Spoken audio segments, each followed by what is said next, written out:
Салт-дәстүрдің бірі балалар туылғаннан үлкен ересек болғанға дейін 20 шақты салт-дәстүр орындалады екен.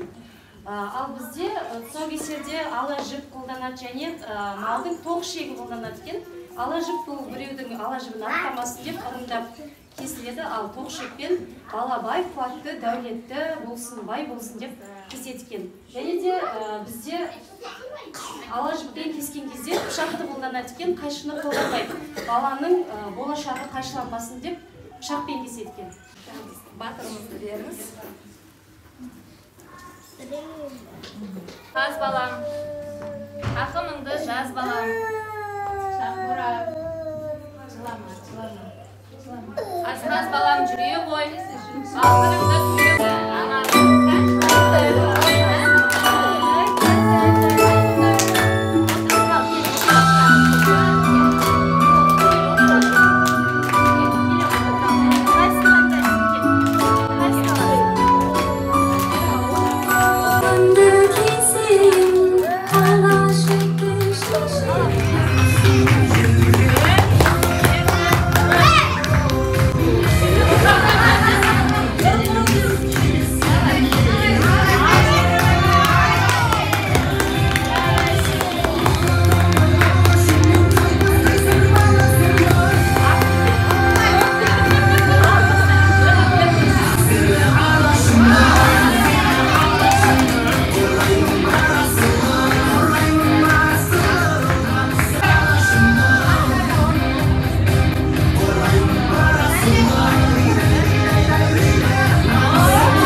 Сара қызымызды есікке салу рәсімін балаларға көрсетсек.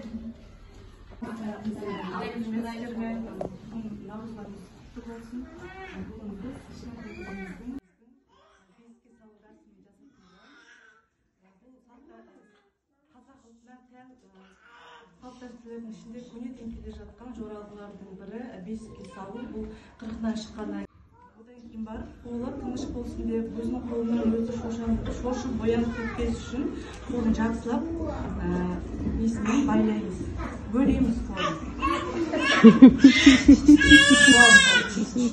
Қолын бөлеген кезде қатты тартып бөлемейміз, кеудесін сылқылап, дәл ортасына қолымызды қойып ашып бөлейміз. Бастаймыз ал.